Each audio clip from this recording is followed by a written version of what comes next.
All right, ladies and gentlemen, we are live from Radio Row. This is The Ship with Darren Smith here in San Francisco. We are here in the Bay, ladies and gentlemen. It is Tuesday. It is, what time is it? It is 11:40 local time, 1:40 Kansas City time. We'll be joined in just a few moments by former ESPN host and sports reporter. She's currently a star podcaster along with Kerry Champion, but we'll be joined in just a few moments by the one and only Jemele Hill. And following that, we'll be joined by Tyvis Powell, who used to play for the Seahawks along with the 49ers, is currently a media member in the city of Cleveland, where he's also a co-host of the Ultimate Cleveland Sports Show. So we'll get his thoughts. Talk about tonight's Pro Bowl matchup. We'll talk a whole bunch of sporting news, and of course we'll talk about trades in the NBA that took place today, along with the Hall of Fame and Bill Belichick not making it. Of course, it's been reported that Robert Kraft, the CEO and owner of the New England Patriots, also did make the final cut. So we'll talk about all that and then some. Feel free to drop your comments. We'll actually take some phone calls when Tyvis Powell comes on the air. He'll be doing it from his vehicle in Cleveland. But Jemele Hill, she's running a little bit late, so she'll come over, like I said, about 11:45. If you want to get a chance to get your questions in, please feel free to like, comment, share, do all of that and the above.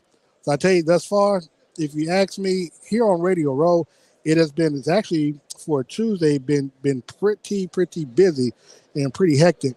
Had you asked me yesterday, I would have said that it doesn't really get busy until the latter part of the week, like Wednesday, Thursday, Friday. But everybody's gotten down here. And I don't know if it's really just because, it's here on the Bay, so to speak. But, got a lot of people who are here on Radio Row. It's actually packed, to be quite honest, for a Tuesday for this to be taking place. So feel free, like I said, drop a line, drop your comments in. Of course, I have to send my mom a link, because if I don't, she's going to be real upset. So y'all got to bear with me for a moment.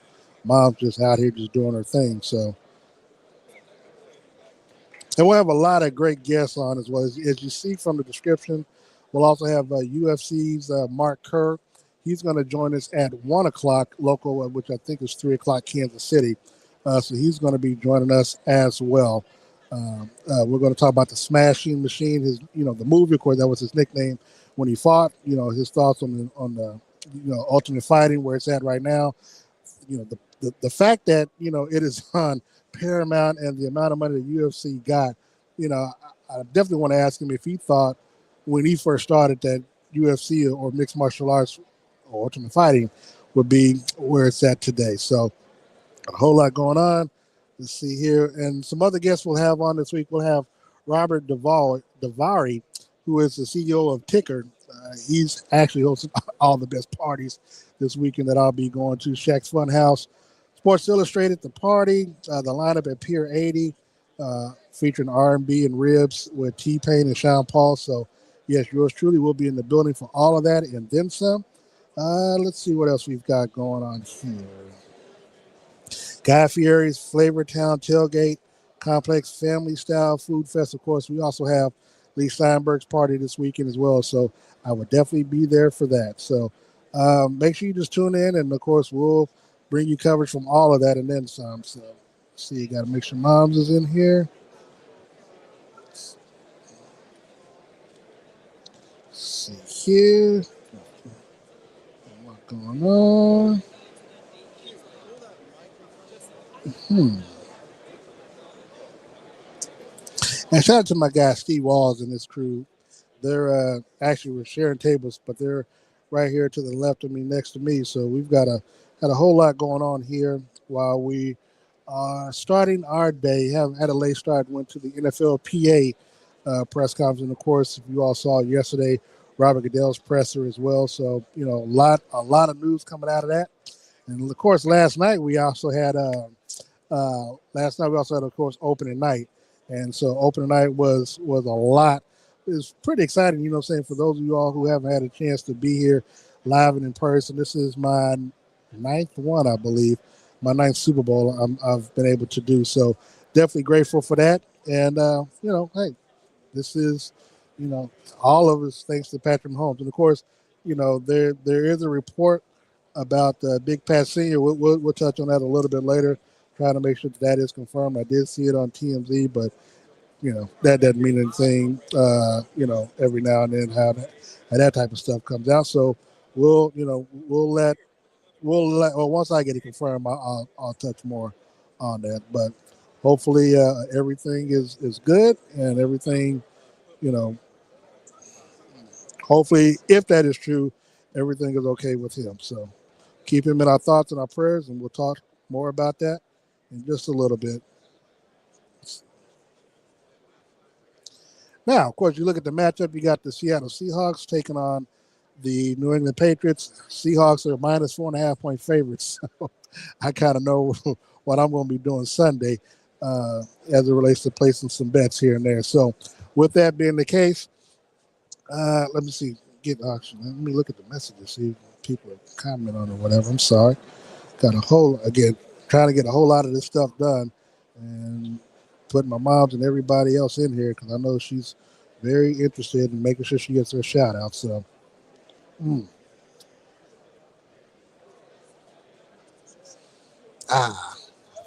okay. All right, I'm ready. So if you see, I'm doing it from my iPad instead of my computer because for whatever reason my computer's acting up and I don't want it going down while I am interviewing some people. But let's see. But I will say this: outside of those guests that we have on today, we'll also be talking with Dr. Stephanie Wall. She helps a lot of the former players and their family make the transition from the league into the real world. We'll also be talking with Ross Tucker. We'll be talking with, what's my guy's name? Rob Parker. We'll talk with Mike Jones. We'll talk with Jerry Bill. We might even get Pat McAfee over here as well. So I have been told that he would stop by, schedule permitting. We'll also talk with Chris Sims as well. Chris Sims is scheduled to come by this week, along with Jason Lloyd and a few others here on Radio Row. So trying to see what Jemele's timetable is because I see she's running a little extra late. So the good thing is when she does come, we'll just tack on that time. We'll probably have to move Tyvis back a few minutes as well. And I know he's not going to like that too much. The number to call in just a little bit. Not going to take calls during Jemele's interview, but it will be 816-372-2170. I'll make sure that everyone gets a chance to get your questions in to some of the guests today. But got to make sure, got to respect everybody's time. Let's see. And of course, if you just want to just call in to talk about, the Super Bowl or some of the sporting news that's going on as well, we'll take those calls as well. So it don't have to be just for the interviews, but of course, while I'm doing the interviews, you gotta be mindful. I can't be taking calls, and I know my mom is gonna try to call. She can't call. I'm going to put her on mute just in case. But want you all to get a feel of what Radio Row looks like, how it feels. It's pretty crowded. Again, it is pretty packed. A lot of people, and I like to during the day.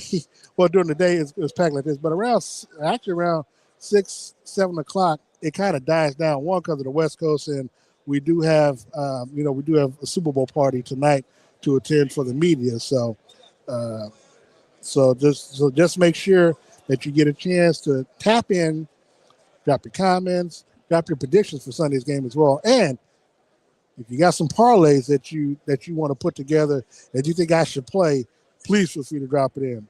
FanDuel is my favorite pastime now, more or less. So,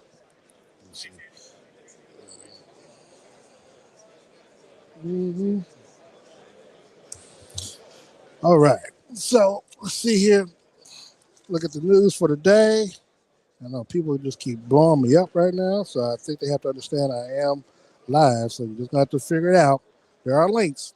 So, of course, some of the news coming out of the Players Association press conference, the executive director currently, David White, said that the players have no appetite for an 18-game season. If you saw the presser yesterday, of course, the commissioner, Roger Goodell, said that is something that the league will be looking towards doing. They said they haven't had conversations. Now, of course, if you hear people like Robert Kraft, who missed the Hall of Fame once again, he has said that he's, that the owners want it, that they want to be able to make sure that every team plays an overseas game every year. And one thing I've learned in this business, covering the NFL, they're going to get what they want. So while the players will end up going for while they will end up getting 18 games, the question is what would the players concede on? Because the owners, what they have the power of the lockout. They can lock the players out and just leave them out to dry. Players, because of how they manage their finances, most will want to hurry up and come back and play, and and that's going to, of course, break everything when it comes time for negotiations and when it comes time for them to cave. So.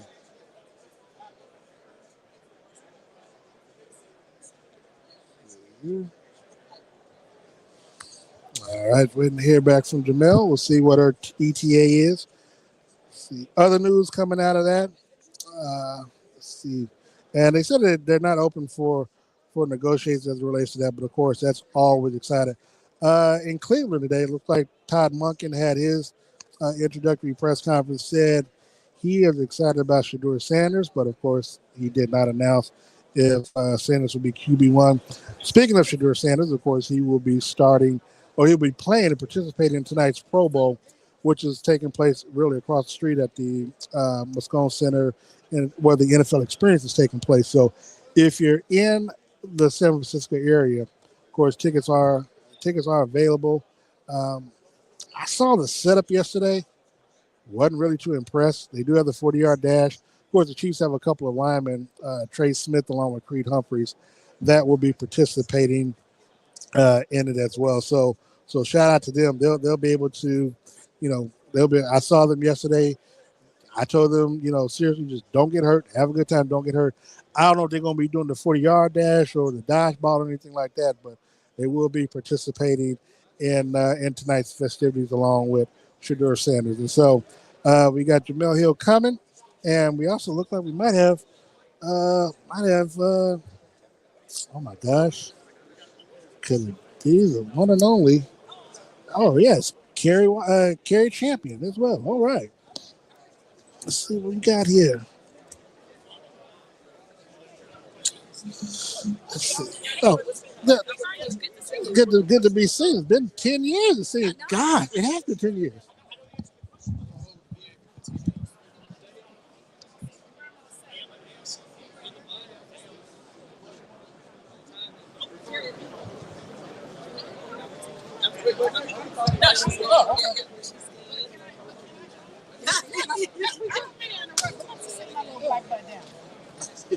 How are you right now? Look how handsome you look. Look at this outfit.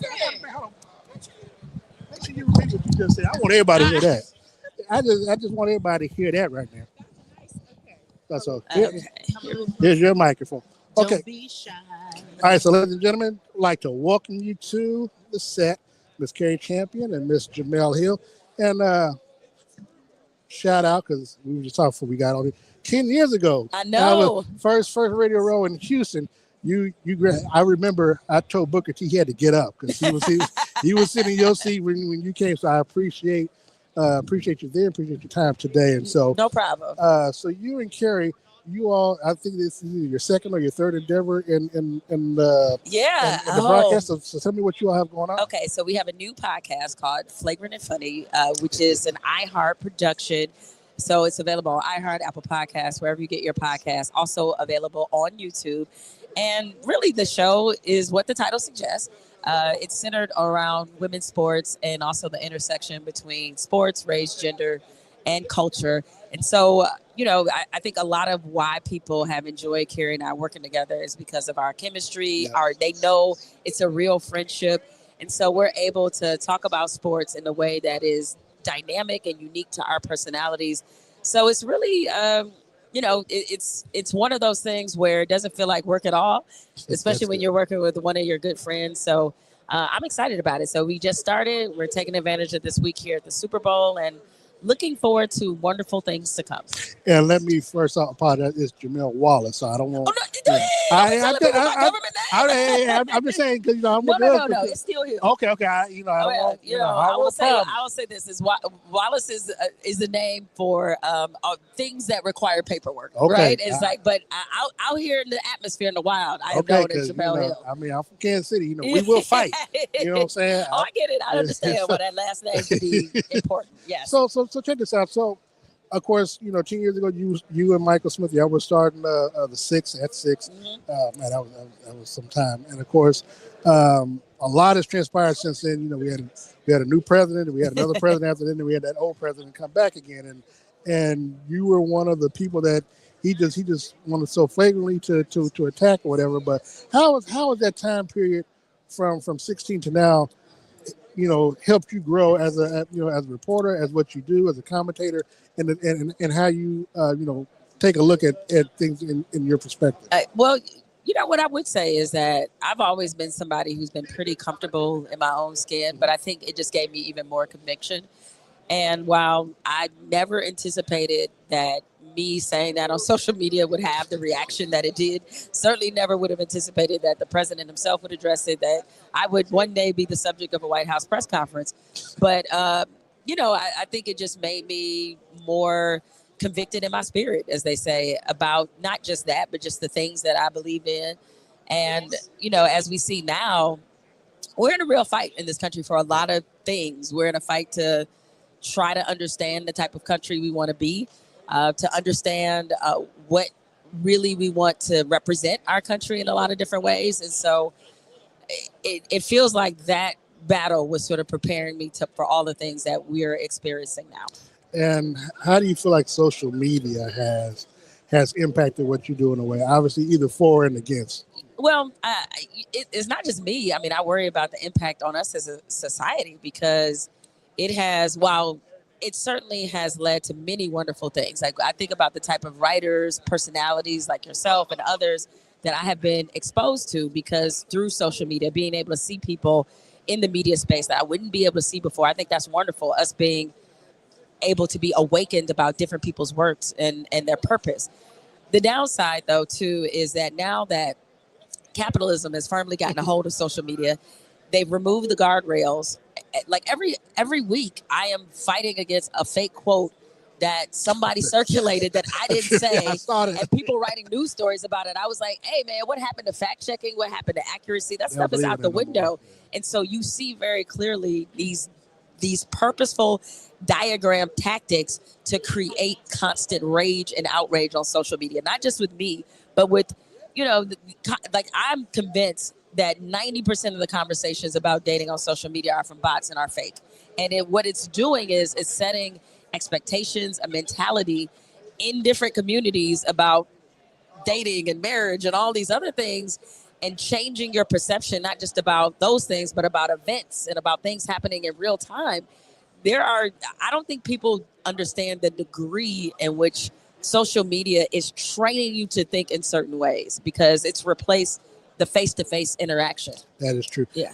Ms. Kerr, now look, I want to ask you something, and the question is, Jemele's hard to work with.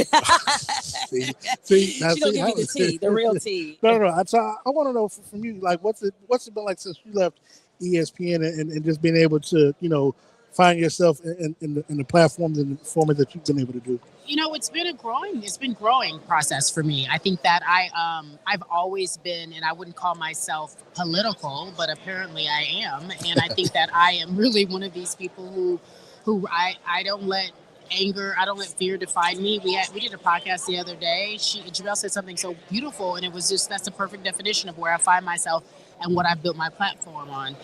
My anger outweighs my fear, so I'm going to always look to have more nuanced conversations when we talk about sports. Sometimes these corporations don't allow you to do that for obvious reasons, and you have to venture out on your own.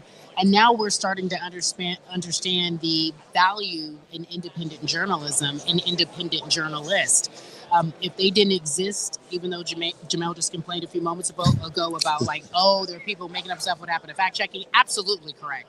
But on the other hand, there is a group of rising independent journalists who play by the rules, who still feel fact-checking is a real thing, and who want to do the work, and who are bold enough to do the work in this wartime that we are in, this wartime journalism as it's being called.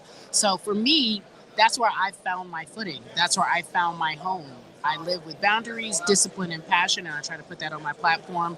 And I'm fortunate to be able to be a full-time contributor at CNN. I now have this podcast with my girl, and we get to do it in a way that's light and funny, but also very true. Truth is where we live. And so I'm happy with the platform that I've been able to build for myself. It's a hustle, though. Oh, I don't know about the hustle. So now let me ask you ladies this now. I don't apologize for asking this question, but does it disappoint you when we have people who look like us who might not ever be invited to the cookout once again, you know what I'm saying, that seem to attack you to please the higher up? Now, Jason Willock is in the category all by itself, but to me, it is disappointing from time to time where I see Stephen A. Smith, attack you all, and then it's like, well, I need to have that same energy, for these people that you have for our own people. I mean, considering that you obviously worked with him for a number of years, and obviously, colleague of yours for a number of years, is it disappointing, or is it just something that you expected, just not to this level? Well, I would say this is that Stephen A. Well, one, his career has been remarkable, and he, in many ways, he's provided a blueprint and a pathway for a lot of Black journalists, and he did that certainly during his time at ESPN. That said, I do think there are a number of ways in which he has been irresponsible with how he uses what he's been able to build, which is really outside the scope of what people thought was possible for a Black man in journalism to build at ESPN in particular. He's the face of that company. And with that, there's a different responsibility. And sometimes he does not rise to that responsibility responsibly. and so I'm definitely not one of these people that, if we may have different views, then I'm going to question your Blackness. What I question more is his lack of responsibility in what he does. And, listen, Kerry and I both provided what we felt like was constructive criticism that was coming from a place of wanting him to do better. It wasn't coming from a place of jealousy. It wasn't coming from a place of bitterness. It wasn't coming from a place of us wanting to see him go down. It's just that we know that he's talented, and we know that he has a big platform, and we'd like to see him use it in a way that is befitting of the type of talent that he is. That doesn't mean we always have to agree, but there's certain things that we got to be like-minded about. And sometimes I'm not so sure if he's there. I mean, I'm going to say this, and I want to be really clear, because he's making the rounds and he's telling stories that he knows aren't true, or I don't know if he's found them to be true in his memory, because everybody remembers things very differently. I know he said he was hurt. I really have no ill will towards Stephen A. I wasn't mad at Stephen A. I was like, but man, do you see what you're doing? Do you? And then you wonder why people are calling you names. You're better than this. Use your platform for good. And it wasn't for you to assault me. He went in a full-on attack mode, and all I said was, keep the same energy, G. That's all I said. And then it went into how jealous I was and money, and I'm like, wait, what? And I've been calling you for life advice. What?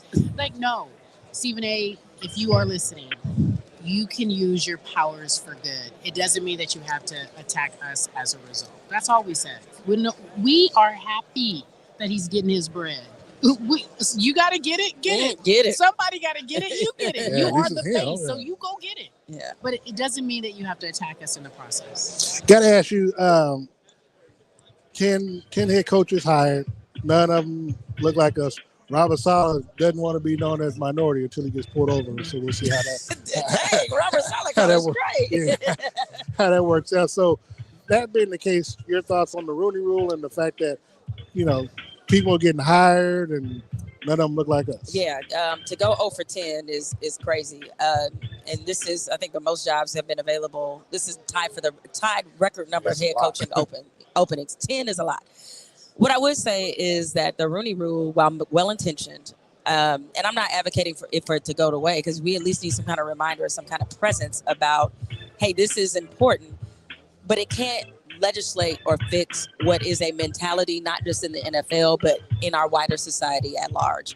And you have NFL ownership that only sees black men as laborers, that only sees them the benefit their bodies can give them. Steve Bisciotti essentially said that. That's it. Like, they see you as something to be used up and discarded, and that is it. When it comes to leadership, when it comes to ownership, they don't consider us to be worthy of those things, or there's always a problem with it, or they put us in bad positions, or don't give us as much time as they give other people. Like, there's a whole list of offenses that they do, and I don't know that a rule is going to be able to legislate that, because as we've seen in larger societies, rules have not been able to legislate that mentality out of America, period. So what I would say to the players is, especially you're talking about a league that's 70% black, is that y'all got to be more vocal. And it's like, at the end of the day, it's that even though we know you don't have complete leverage because, the billionaire has more than the millionaire, but the fact that you're largely silent about this most of the time is disappointing, because you need to start putting pressure on them. And especially if you happen to be a black player in a high leverage position, like, quarterback, then you need to be telling your management, hey, this is my level of expectation. And, I think it's like, a lot of people keep saying, like, well, who are the hot names? I was like, why you hear about those hot names?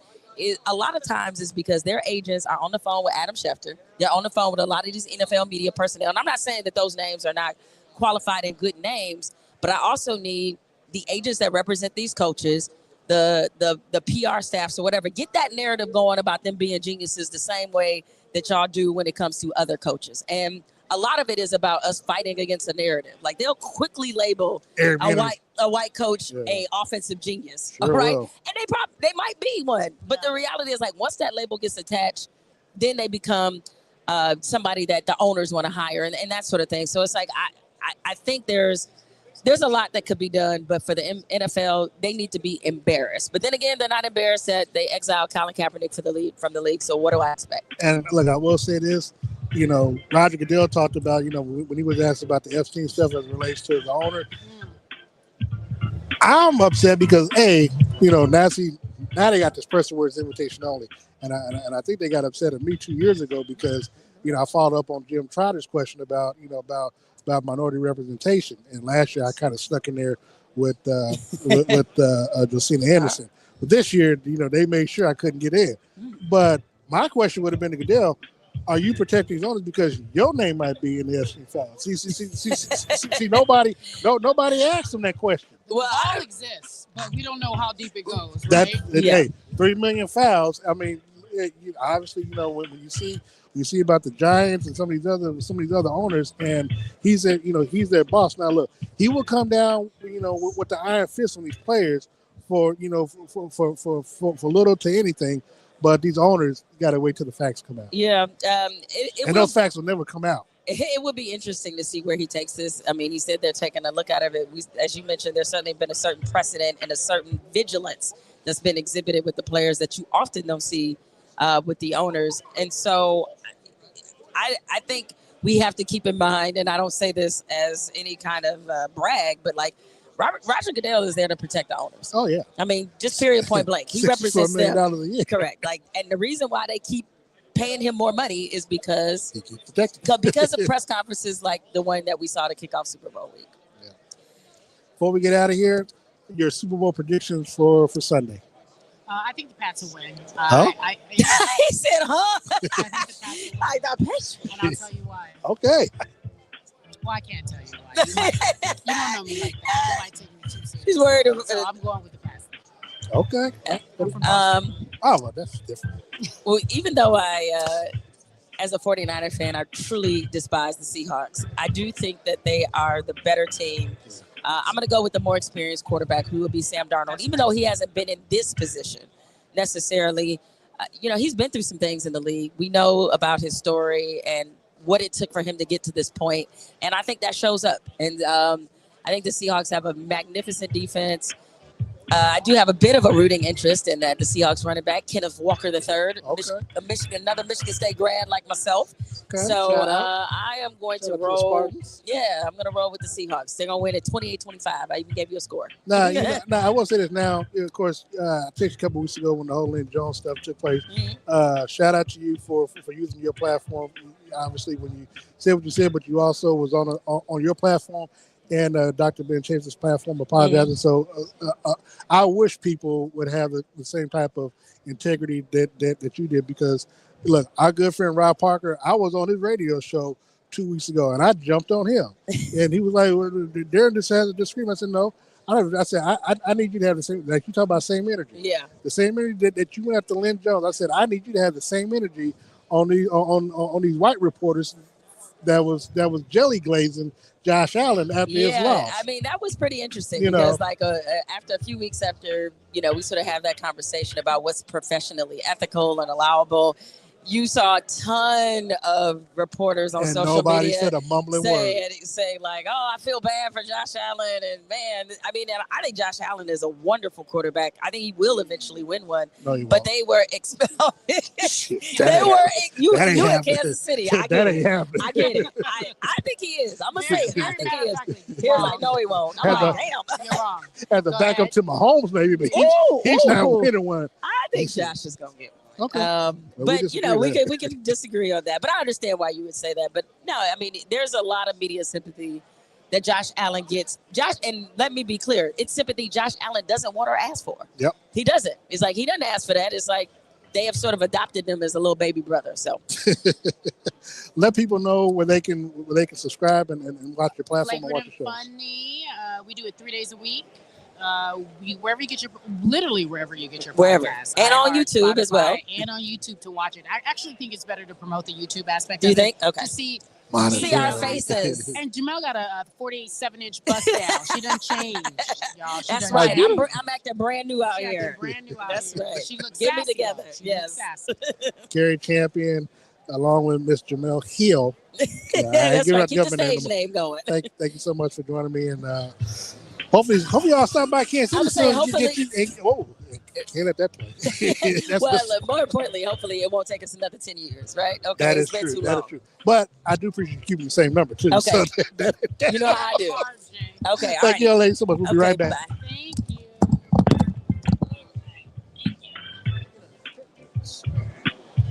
I'll take one of you.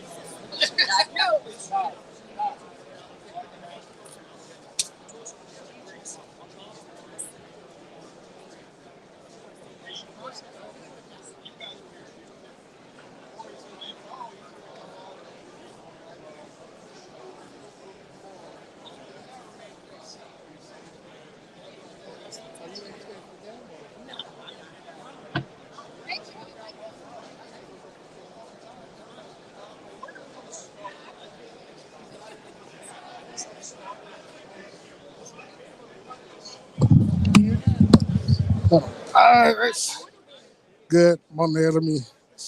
So I know my guy Tyvis is probably in here. Give me a second, Tyvis. I know you're. Oh Lord, folks, it's blowing the phone lines up. So I apologize, people. Test 1, 2.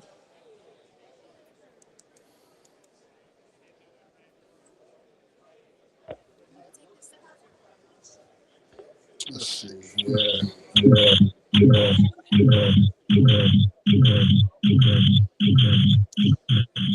All right, so we got Tyvis Powell. Tyvis, thank you so very much for joining me.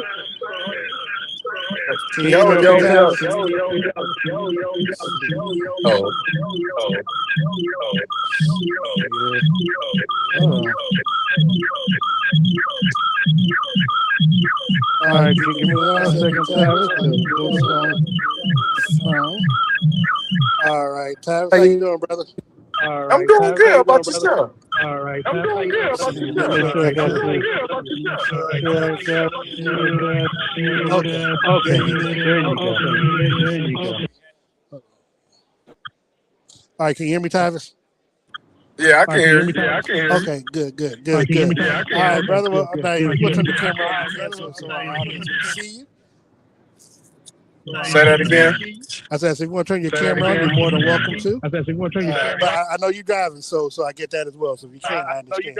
So But I get that as want to well. welcome you to the show. Of course, we are joined by Tyvis Powell. He is a former Seattle Seahawk and 49er and Cleveland Brown and what other team? Now, you didn't start in Kansas City at all, did you? I would have known that. But Tyvis, thank you so much for joining us. Of course, he is a member of the media. As much as he doesn't like it, he is a member of the media. But Tyvis, your initial thoughts on the Super Bowl matchup? Say that again. It's like I can barely hear you. Okay, I was asking, what is your initial thoughts on the Super Bowl matchup? That's a little clear. Say it again. I said, what's your initial thoughts on the Super Bowl matchup between the Patriots and the Seattle Seahawks?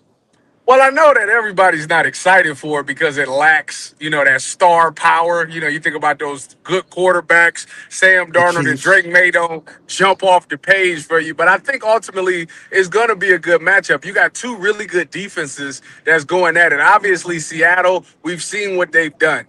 Before this season started, it was only one person that predicted that Seattle Seahawks defense would be this good, and his name was Richard Sherman. He was like, Tyvis, I'm telling you. He's like, Tyvis, I'm telling you right now, I've been at practice. I've been seeing how these guys work. I'm telling you, this defense is going to be good. And I was like, okay, whatever. And as the season goes on, you see them making a lot of moves, a lot of plays, and things like that. They got a bunch of guys that can be game changers. So I love that. And then when you look at the Patriots, the one thing that I would say about them that's true is they do not allow people to run the ball. So I'm interested in that matchup particularly. Can Seattle run the ball? Can K9, Kenneth Walker, run the ball effectively? Because if he does, that takes pressure off of Sam Darnold. When you look at this matchup, one of the things, and there's a reason why Vegas has a lot of towers there, because people bet a lot of money. But Seahawks are 4.5-point favorites, and one of the things that people keep asking me about, whether or not the Patriots have a chance is that I haven't seen the Patriots play their best game the last, 2-3 weeks. And really, I don't know how much of it has to do with the weather. Of course, now the defense they played, whether it was the Houston Texans, I think, who had the number 1, number 2 ranked defense at the time. And then, of course, they took on the Denver Broncos, who had one of the top defenses as well. Now you're facing the number 1 overall defense and the Seattle Seahawks. I don't know, because I've seen Drake May turn the ball over and over again, that whether or not, this is going to be the game where he puts his best game forward. If I were a fan of the Patriots, what would give me hope that they can come out and overtake the Seahawks this weekend? Well, I think they have to lean heavily on the run game. I mean, this is a young quarterback. This is only his second year. So you be asking a lot. Even when Tom Brady won it all, Tom Brady didn't have this magical performance. He did a really good job of making the plays that needed to be made when they needed to be made. And I think Drake May would have to do the exact same thing. Not saying that he can't, because I think Drake May was one of the best deep ball throwers in the NFL this season. He just was very accurate, and he put the ball and hit his guys in stride. I think when you look at Seattle, as dominant as they may be, there are some holes on their defense. Look at the Rams early on in the game. They attacked Devin Witherspoon early on in that game. Puka got him deep on the drive, and then the very next drive, Devontae Adams got him with a slant and took it and had an explosive play. So Devin Witherspoon is a guy who I believe they're going to try to attack. Now, Devin Witherspoon closed out that Rams game with 2 big PBUs in that game. But at the beginning of that game, he was the targeted guy. And I think that he will be a guy that the Patriots go after early to see if he fixed that problem or not. And if they can get Ramondre Stevenson or Travion Henderson to hit a couple of runs, maybe get them to misfit some gaps because they're so aggressive, maybe that'll help out in the end. But ultimately, I think that Witherspoon is the guy that has to come and know that he's going to be attacked early. Tyvis Powell of Ultimate Cleveland Sports Show joining us on the ship today here.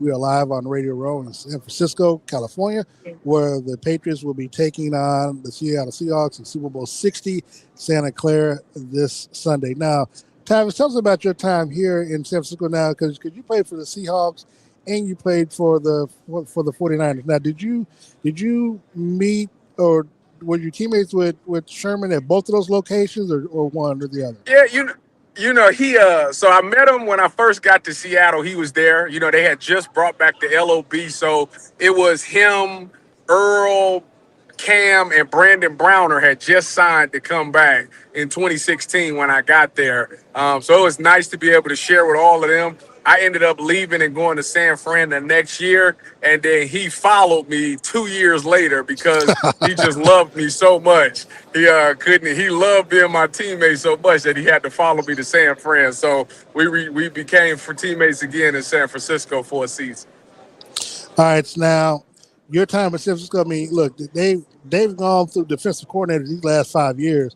I think like nobody's business. Obviously, Robert Saleh twice. D'Amico Ryans, and now, of course, they're bringing in Raheem Morris. What are you expecting from the 49ers, I guess, going further with this? Because it seemed like they get towards the end, but it always seemed like every year, and I'm wondering what your thoughts about this is like, why can't they ever get over the hump? Now, I get it because, you face Mahomes twice, but I think more so what always, to me, ends up hurting the 49ers is they can't get through a season without players getting injured left and right. Yeah, that was the thing. Even when I was when I was with the 49ers, my 2 seasons there, whole power plant theory going around and all that. I can tell you that I personally didn't suffer any injuries, so I don't know how true that is. But, they got to figure that out. I think looking at the 49ers, they got to figure out that wide receiver spot to me, honestly. CMC, a guy who's usually heavily injured, took a lot this year, running the ball and being like a number 1 receiver. To me, you got to take some stuff off of his plate. Guy, obviously, I don't know, Kittle tore his Achilles at the wrong time, so you probably go the whole season without him, which is fine. They have guys that come in and do well as a tight end, but you need that game changer on the outside. And I think ever since Deebo Samuel left and Brandon Ayuk had whatever he had going on, they were missing that a lot. And Kyle Shanahan is an unbelievable offensive mind. I mean, he's going to scheme guys open, but they got to make it easier on him. Get him some guys that can create separation in these routes and be effective and be able to take it the distance on a slant or something like that. I think if you think about Deebo, like Deebo was able to do those things. You throw him a drag or hand him the ball, he's able to make something happen. And I just think that was the one thing that offense was missing this year was that home run hitting guy at the wide receiver position. So hopefully, I know Ricky Pearsall was up and down. He hasn't quite been the guy that they thought he would be. Hopefully they find somebody that can address that need on that offense and be able to help CMC out and help, Brock Purdy and those guys out. Tyvis Powell, of course, is also on the Browns radio network covering the Cleveland Browns in Cleveland, of course, Cleveland, Ohio, and, of course, a member of the Ultimate Cleveland Sports Show franchise. Tyvis, I want to ask you, we got the Pro Bowl here at the Moscone Center, so I know you're probably familiar with this area, this part of town here, but Shedeur Sanders, he's playing now.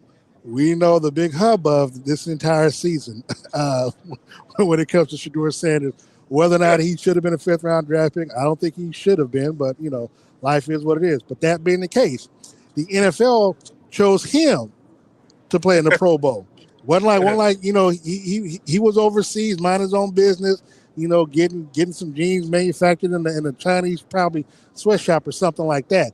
But that being the case, but that being the case, we are where we are today. He is a Pro Bowler where nothing anybody can take away from him. How do you feel like he will do this evening? Because all eyes are going to be watching. I'm going to be watching from the media party tonight. But how do you think he's going to do, and how do you think he's been received amongst his Pro Bowl teammates here? mean, I think if you listen to people talk about Shador, like teammates and guys that interact with Shador, they all say that he's a wonderful guy. You know, he's a wonderful kid that has his head on straight. You hear all the nasty stuff about him in the media that people make up, and players are upset. I just watched Shelby Harris, a teammate of his, come out and say, you know what, he don't deserve none of that. Like, everything that people be saying about him is false. Like, he's such a good dude, and they don't know where they're getting this narrative from about him. So he does a great job of winning over the locker room. You know, I even heard Joe Flacco talking about how good of a guy Shador was, how much he loved being teammates with him and stuff like that. So, you know, Shador has been well received as from teammates. Fan wise, it's always a split crowd because it's people that's with him and then there's people that's against him, and then when you go to the field, you give a guy 7 starts. He has some moments that's good. He has some moments that's bad. So it's like there's a big mixed crowd on Shador Sanders. The 5th round thing, that's water under the bridge, in my personal opinion. I went undrafted and I always felt bad about it and had a chip on my shoulder. But the end of the day is you're there. You're in the NFL. Forget what pick you are. What are you going to do to stay? Because that's the most important thing. How are you going to stay in this league? And so I'm not even going to go with the 5th round stuff. That stuff's over with. I think he has to do a really good job. You got a new head coach coming in there. You came back to meet him on his first day in the office, which was a great sign. He talked about how he wanted to draft you in Baltimore, and now he got a chance to work with you now. Everybody's starting off from square one, whether you had a good relationship with Kevin Stefanski or not. That doesn't matter. You have a new coach, and you got to go out there and find a way to win. You got to learn that playbook, create that chemistry with those wide receivers in that offense, and win the job in OTA. So I have a question for you. So going back to Shelby Harris, I guess my question would be, and especially Joe Flacco, I guess when he was there, why did the teammates never, because now I watch the show, I watch the show every day, but when Jason or even Zach or Mary Kay or even Aditi, when they would, when they were saying these anonymous comments about Shador, why did his teammates never come out and refute that? I know later on down the way, Myles Garrett said, when he comes in, he sees Shador working with Kevin early in the morning. But this is around October. But why wasn't this stuff being the narrative against Shador? Why wasn't it being put off by his teammates publicly? Why wait till after the season to say this? Well, I think early on, people looked at it as he was the 3rd round quarterback. So it's like, we got big. We trying to win games. When you're in football season, you're so locked in and you try so hard to block out the outside noise that you don't really pay attention to it. You're so like, I'm trying to make sure we are prepared to win this game. And I don't think people wanted to be distracted from the game plan. Now could they have come out if they seen it? Absolutely. Should they? Absolutely. But I understand, during the season, you're trying to focus on the game right now. That's an off-season conversation, and now you see guys coming out in the off-season, expressing how they feel about Shador, which that's a good thing. So I don't fault them for it. But let me say, my pushback would be this, especially during the season, and I know you remember this, Rex Ryan will get up the Monday after the game. I think it might have been his first, either the Baltimore game or the next game that he lost. I know they won the Raiders game, but he talked about Shador being the leader, sitting in the front of the room and doing all this other stuff. And it was like nobody, and then that's when Shador came out, with the whole miming thing. Everybody talked about how immature it was, but my thing was none of his teammates, when Rex Ryan said what he said, or coaching staff came out and defended Shador. So it was like it was Shador against everybody else. When you got Rex Ryan using his ESPN platform, going after Shador, and nobody was there to defend him.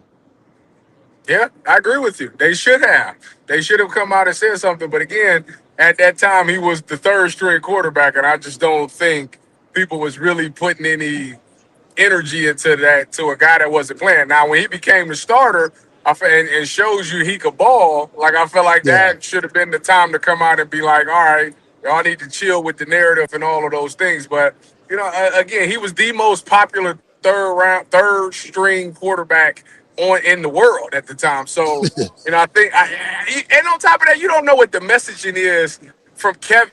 You don't know how Kevin is, what he's saying. There's some coaches that come in there and say, hey, don't engage with the media and stuff like that. We're going to keep everything in house. Like it's coaches that come out and say that, so you don't want to disrespect your coach for a guy that's not even playing at the time. So maybe that played a part into it. Tyvis Powell joining us from Cleveland, Ohio, talking Super Bowl and a lot of other things. Tyvis, I'm curious though. So what was your interaction like? Post game in the locker room with Shedeur, if any? When during the home games and stuff when you covered the team.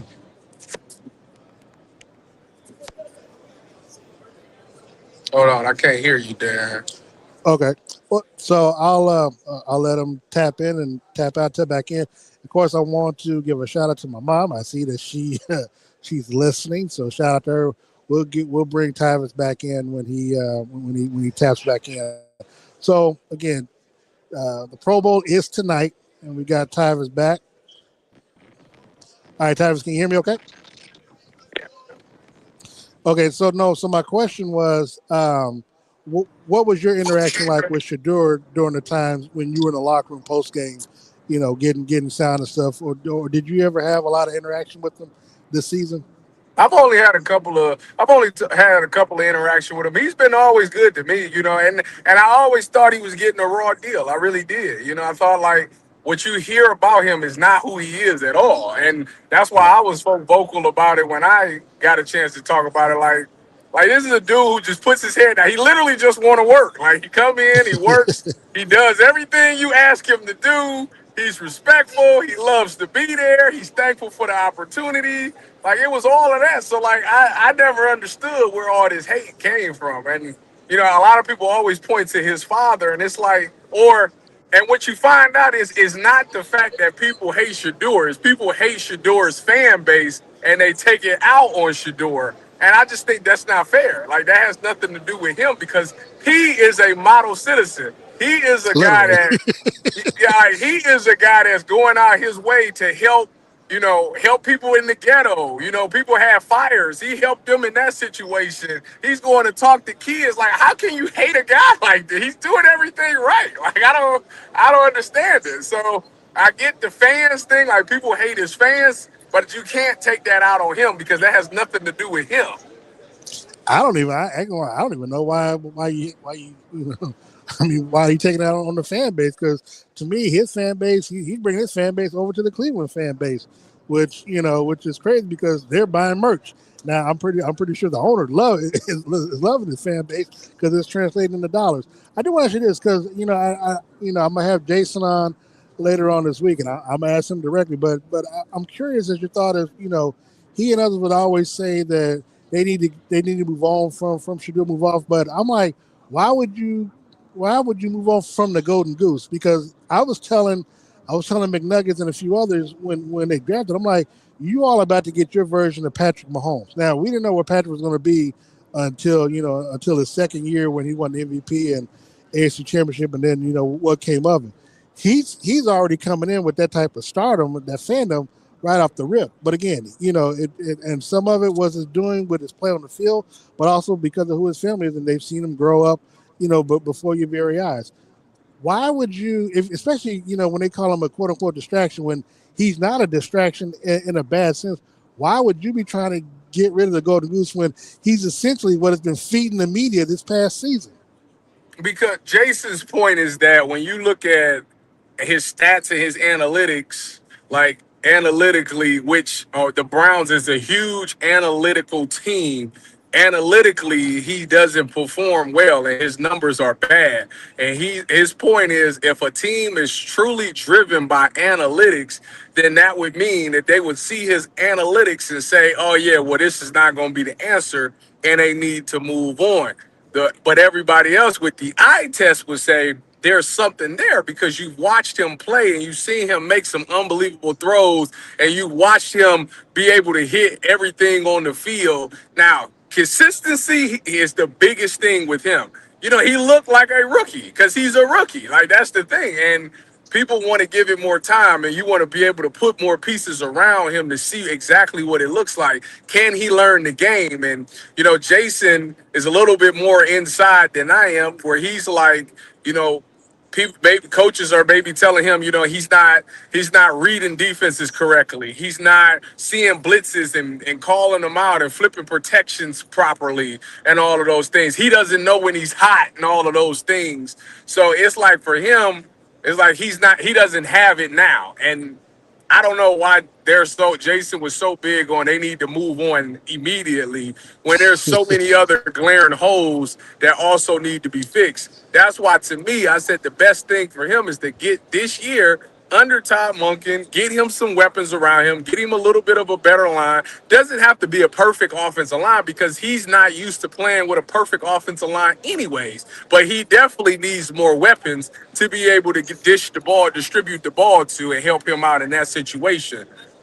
Give it this year and see how it goes. And I keep telling everybody, whether you're a pro Shador or against Shador, you should want Shador to start this year because if you're for Shador and he does well, you have your franchise quarterback. If you're against Shador and he does bad, now you can get a high draft pick. So therefore, both sides should want Shador to be the starter to get an answer. Tyvis, look, now this will be my pushback to Jason, which I'm trying to people understand this. As someone who has covered the Chiefs for 30 plus years and has covered Patrick Mahomes since game one, I think people understand this, Tyvis, and you as well. Patrick Mahomes would not have been successful behind that offense this year with the Cleveland Browns. Doesn't matter if it was Shador or anybody else. Patrick Mahomes will look like Shador Sanders with that offense, that offensive line that probably never had the 5 same players each week. The wide receivers that were the worst in the NFL. Patrick Mahomes could not have done it. And I guess the pushback I give is that I don't like people having dishonest conversation because when you say Josh Allen would come in and lead this team to 9 wins, that's not true. Because the game plan will be called differently, and if your because look, Patrick Mahomes somehow won a Super Bowl 2 years ago with wide receivers that led the league in drop passes, and to me, when they won against the 49ers, that was a defensive-led team versus an offensive-led team that won the year before against the Eagles. I mean, they were the number 1 scoring team. They averaged 38 points a game.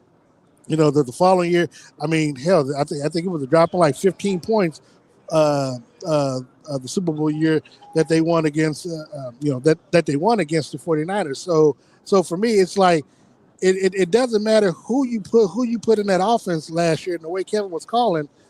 Nobody was going to be successful in that with that team. So I remember Jason saying that Shador was supposed to elevate their play. Well, hell, I could say the same thing about Josh Allen, who's supposed to be the Superman. When he came there, Shador played a better game than him. But in the playoffs, Josh Allen had 4 turnovers. You know what I'm saying? And they lost the game. Now you can say they made it to the playoffs, but he's still supposed to elevate everybody, and he's supposed to be here this weekend playing the Super Bowl, but he's not. So again, so I guess for me, that's my pushback is that, you can't say what he should be able to do when you have an offense that's ranked by PFF as having the worst wide receivers and the worst offensive line. Nobody can succeed, not even the great Patrick Mahomes.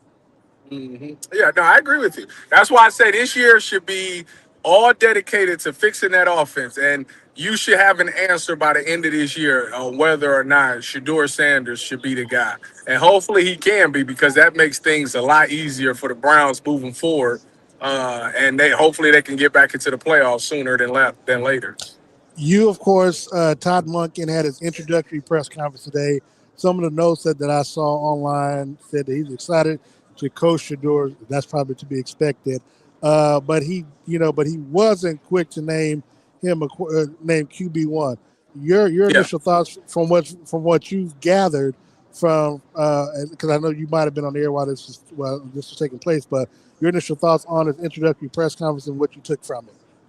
Yeah, no, I thought it was smart for him not to name a quarterback 1. Listen, give him OTAs and truly let all 3 quarterbacks quarterbacks take reps with the ones because you need to see which one of these guys is going to be the guy. Now, we all think Shador Sanders should be the heavy favorite, but you never know. Maybe Deshaun Watson can find it again. Maybe Dylan Gabriel is better suited for Todd Monken's offense. You never know. I want to see different guys working with different players. Can they elevate the play? You know, if you're truly a starter, can you elevate those other guys around you to play a little bit better and make plays with those guys? You know, and then after OTAs, then I would name my starter because I wouldn't do the open competition going into camp. I think that's unnecessary, and I think that that's a big distraction for going into the season. So I wouldn't do that.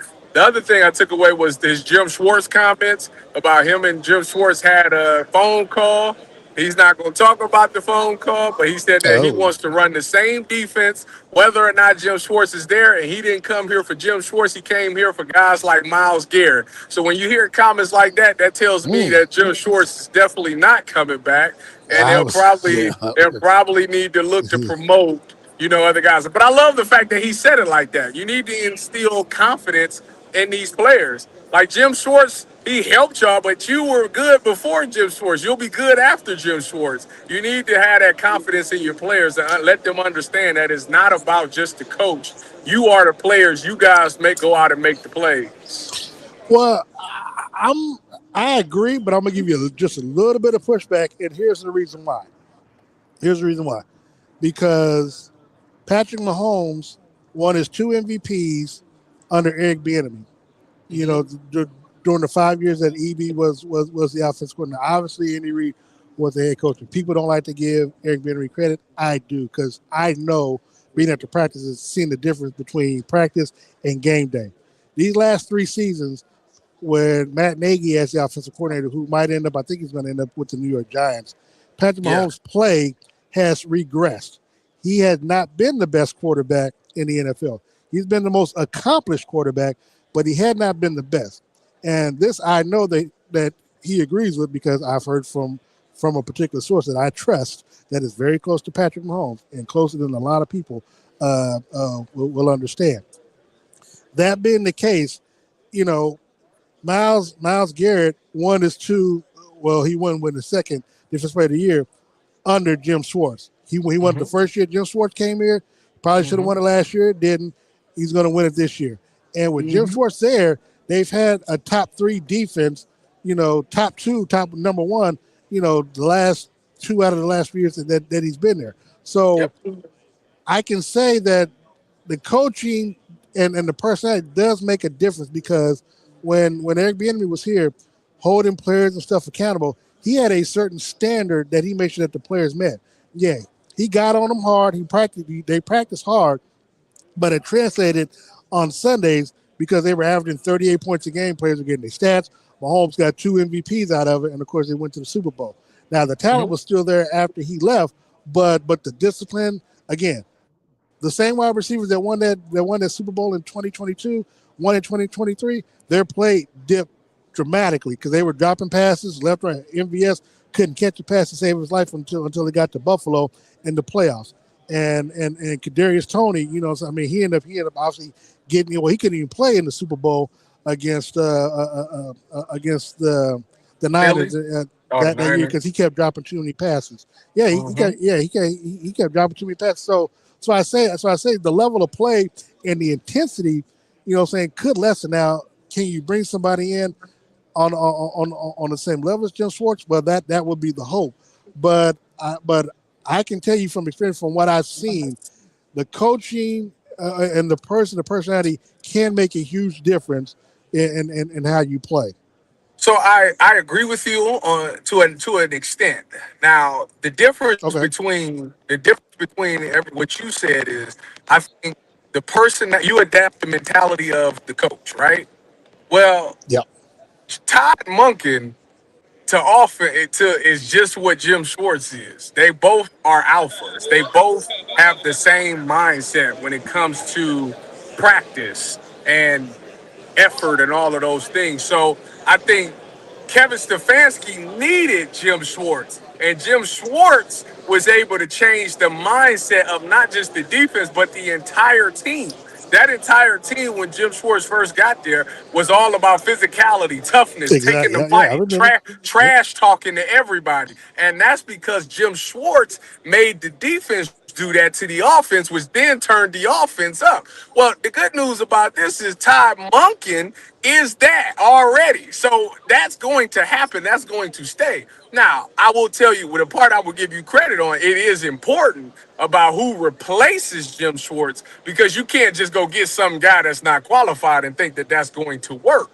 That is 100% true. You have to be able to get a guy who puts Myles Garrett in the same predicaments as he did this year. You learned under Jim Schwartz that the wide nine is best suited for Myles Garrett. That's how he wins his reps. So whoever the next guy gets, he better make sure that he runs the wide nine, because that's what Myles Garrett is best at.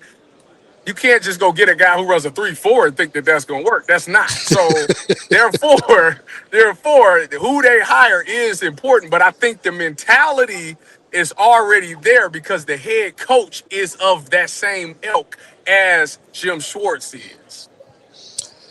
Tyvis, before we let you get out of here, give me your predictions for Sunday's game, and where can people tune in to listen to you, to watch you, and of course you also do the Big Ten stuff as well. So just throw your resume out there for people. I had to say, how much time you got?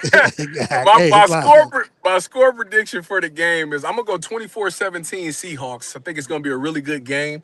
If you want to hear more from me, you can catch me on every day 97.1 The Fan in Columbus. Or you get on YouTube, T-Bone and Tyvis, 6 to 9 a.m. Monday through Friday. Tuesdays and Thursdays, you can catch me on the Ultimate Cleveland Sports Show, 11 to 1 on YouTube. If you in the fall, I'm on the Big Ten Network. Big Ten Tailgate Show starts at 10 Eastern in the fall. Browns Radio Network on Sundays, Browns pre and post games. Man, getting out of Texas, you got another kid on the way. Yeah, that's it. And then you can catch me on the coaches show, Ohio State's coaches show, that airs on Saturdays, also in the fall, 10 o'clock in the fall, down in Columbus if you're on Channel 10. All right, so for our fan base and audience that's in Cleveland, what can they look forward to this upcoming season? Like, obviously, with Monken being there, what would you expect them to look forward to as it relates to what this offense could look like, what it should look like, and to be quite honest, look, I'm still a believer in Deshaun Watson, the football player. I just think. I just never thought he was a good mesh for Kevin's offense, and so he did have good games. Of course, we talk about the second half of the Baltimore game before he got injured pretty much essentially. But what can this offense be and where do you see them going in the draft if you had to predict? I know watching you and Garrett Bush, you all talked about initially maybe wide receiver 6, but now it seems like everybody wants to get a lineman at 6 and then maybe a wide receiver at 24, or bringing a veteran. Now, look, I know y'all talked about bringing somebody in. I think Robert, somebody from the Packers, but I think he's a little long in the tooth. But that's just me. But give me your thoughts on how you would like to if you could be GM for this offseason for the Browns, you Andrew Berry, how would you make up that offense? So I think that I would look at my offensive line. I think that's one of the more key areas, because it's hard to go in the draft and just get a guy and plug him in and think he's going to be really good right away, right? So I would try to get some veteran, go hit my free agency and try to get what I can on the offensive line side. And at wide receiver, I would look to try to make a trade with somebody to get one of those veteran young guys. Maybe you pick up the phone and ask Jacksonville about Brian Thomas Jr., or you pick up the phone and ask the Cardinals about Marvin Harrison Jr. You see what you can do with that. Maybe they can give you a deal, maybe they can't. If they can, and it takes the 24 pick, then I take the 6 pick and draft another wide receiver. You can fix your receiver room and you can patch up your offensive line. Again, Shedeur Sanders doesn't need a perfect offensive line. He's shown you through college and through last year that he doesn't necessarily need a perfect offensive line. He needs more so the weapons. he needs some weapons too, though. Yeah, he do need some protection, but he don't necessarily need it don't have to be the best offensive line in the world. He can make it work. So I would do it. I would look to do that. And I think the good thing about Ty Monken is I think the biggest difference between him and Kevin Stefanski is I think Kevin Stefanski was a master in his style of offense, his offensive scheme. And when they got rid of AVP and fired their offensive staff and was forced to change, it was foreign to him. Like he knew offense, but like it wasn't his thing. Like he didn't know how to fix it because it wasn't what he grew up doing, you know? I think with Todd Monken, he runs many offenses and he can create a playbook out of your style that works for you. You know, you think about Lamar, like he made Lamar become a really good passer and have really good seasons, and he was able to utilize his legs. So I think, you know, Todd Monken, if he can't get it out of Shador or Deshaun or Dylan, then it's just a lost hope for all three of those quarterbacks because that guy masters and seeing what you're good at and coming up with a game plan that works for your strengths. So to me, I'm not expecting these guys to go to the playoffs or anything like that, but I do expect our offense to take an improvement. They were bottom? They were like dead last almost in everything. So I can at least see them getting to the 20 range offensively and defensively. I'm not expecting those guys to repeat as the number one defense, but I would love for them to stay in the top 10. I don't know. Look, granted, I'm from the outside. Someone who covers the Chiefs, but I follow what I follow the league, and I follow, of course, the Browns intently because of Shador and even Deshaun when you all got him. I got to push back, and I can't believe that I'm pushing back against somebody that covers the Browns to where I say, look, we saw a team that had one of the worst records, if not the worst record last year. The New England Patriots turn around the next year, they're in the Super Bowl. I mean, to me, if the defense can play at the level that they play, and of course, if you improve the offense, whether it's Shador, whether it's Deshaun, and you get the requisite weapons and the protection. I mean, all you got to do now is just play smart, sound, fundamental football, and limit the turnovers and the penalties. I mean, anything can happen, and, because look, the Chiefs literally last year when they went to Super Bowl, I think they were like 11-0 or 11-1, and no, they were like 11-0 in one possession games, one score game. This year it's the total opposite. I mean, all the I think they might have won one or two out of the 6 games that they won, close games. So, the margin, as is as simple as a turnover here and there. So to me, if they, if Shador or Deshaun or even Dylan Gabriel, it's a quarterback, and you limit your turnovers, limit the mistakes, and you just execute, try to cheat every now and then and get the extra down, to where you can extend plays and stuff like that. I mean, you can steal games here and there to where, you find yourself, maybe 9-8, 10-7. You might find yourself in the playoffs where anything is possible. We'll see. The league has a lot of turnover. Again, year to year, there is a lot of change. And I agree with you. That's why I predicted them to go 8-9 this year, because everything you just said, and yet you've seen what happened. So therefore, maybe I'm a little scarred. Coaching too, though. Maybe I'm a little scarred. I agree. Maybe a little scarred about that. I'm gonna lower my expectations and let them surprise me this year. I just think there's a lot of holes. The biggest difference between the Patriots last year and this year, they hit on the head coach, but they also had the most cap money in free agency and made some big signings to where the Browns currently are $12 million over the cap. Now, granted, a swipe with a pen could get them like $30 million, but that's still not enough to fix everything in 1 year, as what the Patriots were able to do, having the most free cap space. So that's why I'm not as optimistic about that as you are. I'll be honest. To me, I think Shador Sanders is starting quarterback. But if Deshaun Watson is anything, and of course it's been a minute, but if he can, I've seen, like everyone else has, his YouTube clips and his Instagram clips. But if he gets anywhere back to form where even he's backing up Shador, you have an adequate backup. I don't know. I mean, obviously Quinshon Judkins, he needs to get healthy. I think by the time, the training camp and season roll around, he should be good again. To me, got to build, rebuild the offensive line. You got to figure that part out. To me, I would rather, and I don't know, this is just me being from Kansas City. I don't like how the Chiefs have been trying to get left tackles in the draft or whatever. To me, you need a veteran to protect the church's tithes and offerings. I agree. It has bothered me where even with Josh Simmons, I know he's a Buckeye. Go Bucks. Through and through. Yeah, I was ready to say that.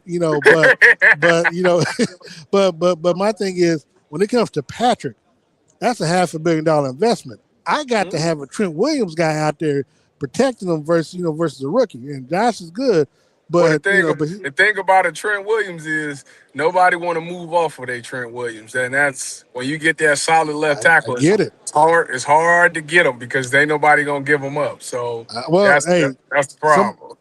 Somebody give up Larry Tunsil, so And how did he do this year? Can't. I don't know what she went to, but again, I tell everybody all the time, it always depends on your situation. Are you going to a better environment? Are you going to go into better coaching, better scheme, better organization? Again, I tell people all the time, if the Cleveland Browns would have drafted Patrick Mahomes wouldn't be in the league right now.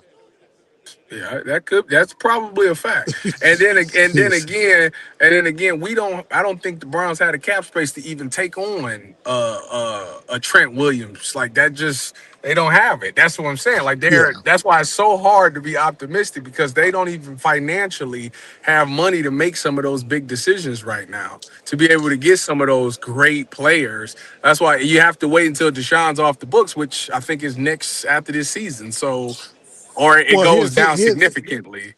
He's off the books as it relates to the paychecks, but his cap is still going to be on there because of how they restructured. So that number is still going to be there. So even though you're not paying them, it's going to be hard. It still might be hard to put some time around it. But again, at the end of the day, I mean that's why it helps if you can hit in the draft, but also you can get some good free agents. Because again, you don't have to have tier 1 free agents at the offensive line, even wide receiver, but you need competent, and that's what and that's what you need. Because again, I say the same thing here in Kansas City, to where seeing by them not being out the playoffs and drafting number 9, they get a chance to actually look and rip the carpet out, get down to the studs, and try to rebuild this team. Because you might need to figure out what you can get for Chris Jones if it means moving on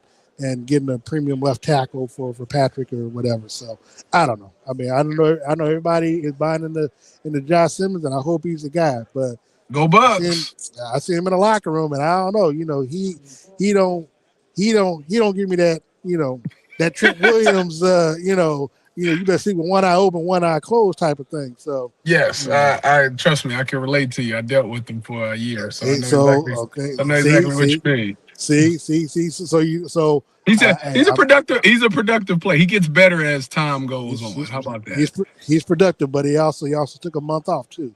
So he did do that.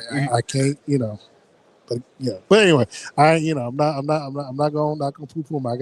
I still got to cover him later on this year, so I'll wish him wish him the best. But that's how it's Tyvis Powell, man. Appreciate your time, man. I definitely, chat with you and send you, try to send you a winning slip every now and then. I appreciate that. I appreciate that.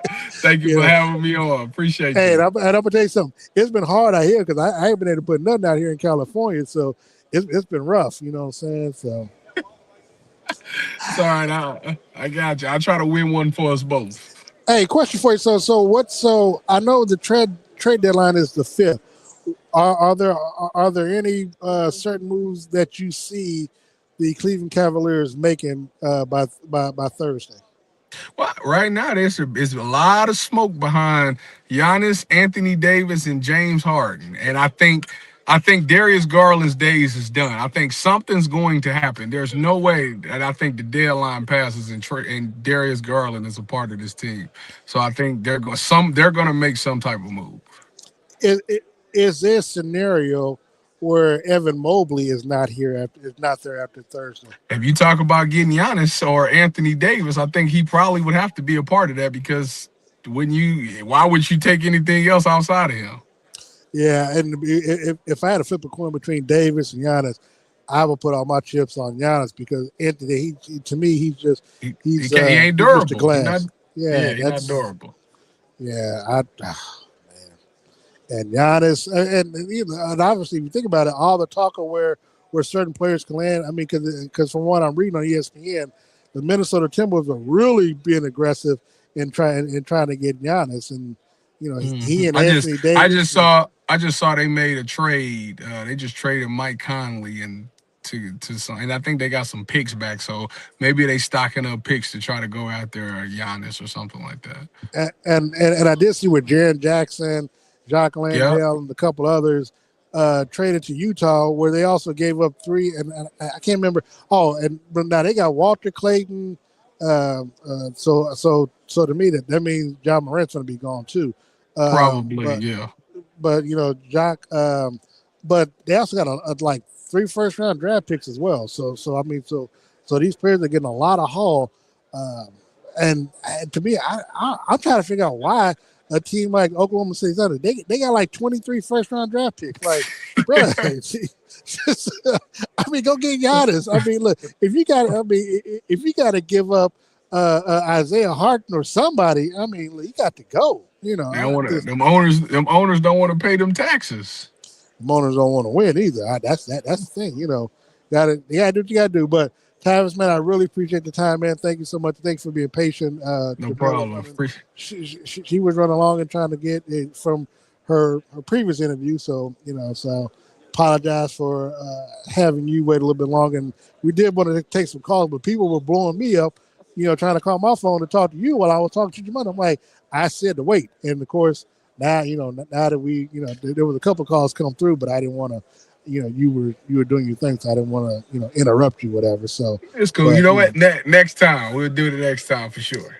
Sounds good, man. But Tyvis Powell, once again, where can people find you on social media so they can find me you or follow you or whatever? Instagram or Twitter @1Tyvis. @1Tyvis. So that means Tyvis better be following me by the time I get through with this interview on social media. That's a fact. At Darren Smith NFL. So right, Tyvis, appreciate your time, big dog, and I'll ride with you soon. See you later. All right. That's Tyvis Powell. Join us here on Radio Row. Michael, come go and throw the headsets on, man. Let the people talk to you because you put the headsets on. Gotta say hi to the people. People want to hear from Michael Coleman every now and then. One of my idols, man. You say what? Just met one of my guys I used to look up to when I was a kid. I heard about him. I never saw him play in college. John Riggins. You remember John Riggins? Yeah. Washington. Yeah, Redskins, the Jets. He did I remember from that time. A kickoff return against the Dolphins in one of the big Super Bowl games. Yeah. John Riggins, Riggo as they called him. Oh, okay. Now, so we got here Sunday. What have you experienced, or what have you, your thoughts so far on Radio Row and the Super Bowl as we started? I think you brought it up, how smooth things are running. I mean, it's not like chaotic. I'm not, besmirching other places we've been, but San Francisco was a laid back city. And I think that's the whole vibe that we're getting here. When you said, hey, how long did it take you to get your credentials? I was in and out. Yeah. And when I came, it was literally 30 seconds. They came in, the face scan. Oh, you're in line A. I go in. I already had it waiting on me. Yeah. So that Santa Clara's quite a ways to be going. By bus, but you got to go where the content is. That was the case for me last night. San Jose was worse. That was an hour. Yeah, San Jose. Yeah. So I got all that I need, and I just think it's still some excitement that's missing, I think. Well, I was telling the audience when I started the show that usually Radio Row picks up latter part of Wednesday, Thursday, Friday, but it started immediately on yesterday. Like, it was packed yesterday. People are already here coming in. I mean, there's really no free space at all. Like, there is not. They've utilized all the space here in the convention center. A lot of influencers here too. Yeah. That being the case. So give me your thoughts on the Super Bowl matchup. As we had the Sunday between the Patriots and of course we see Walter Payton's son, Jared Payton. I'm really impressed with the secondary of the Patriots. Yeah, I say you work. Okay. Does he ghost you? No. Jared's going to stop this week. No, I'm impressed with the secondary of the Patriots. Those guys are flat out cover. And I Sean. Not Sean Merriman. does he owe you a steak still? No, not this year, thankfully. Oh, no, thankfully I didn't bet him no stake this year. Jeez. I think he's still mad about that $1,000 stake he had to pay off. But and Sam Darnold has not played. Well, he played a good game. He's played good games. First of all, I think Seattle's going to win this game, but I think the least reason why is going to be Sam Darnold. It'll be that defense. Right? Yeah, the defense and special teams. Their special teams crazy. So, I mean, they got here despite him having 4 picks in whatever game that was. And Drake May, he's a turnover machine too. So, 2 young quarterbacks. So I'm not going to bag them, but they're young guys. We're so used to having, guys who are seasoned in the QB, with the exception of Patrick Mahomes, of course. He didn't need 5 years of experience to get in. But so that's how I look at it. 4.5 is probably about right. And I think it could bump up a little bit. But that's where I'm going. What you got? I've got the Seahawks winning. I think it's going. I won't say it's going to be a blowout, but I think it's going to be pretty. Distant? Yeah, I think it's going to be pretty distant. Vernon.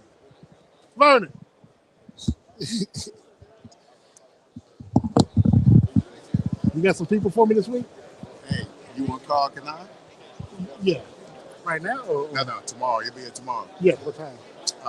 Hopefully I get in by 11, but he's going to be running around, but I'll make sure I get you here. Done. Hold on. Hey, I'm going to come over and talk to you in a minute. I'm going to do a piece with Mark and you guys here shortly.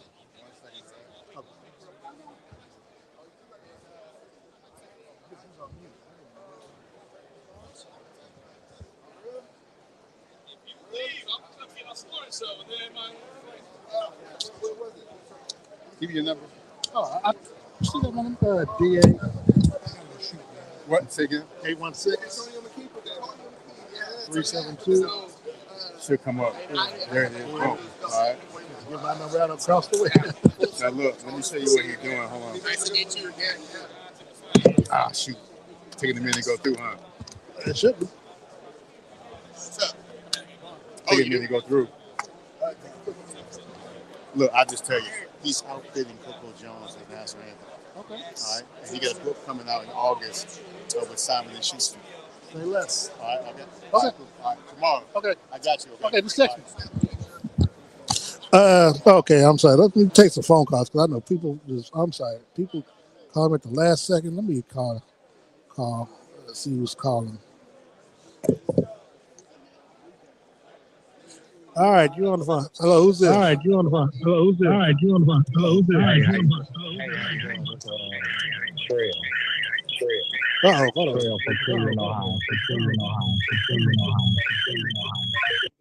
You can't do that. Can't do that.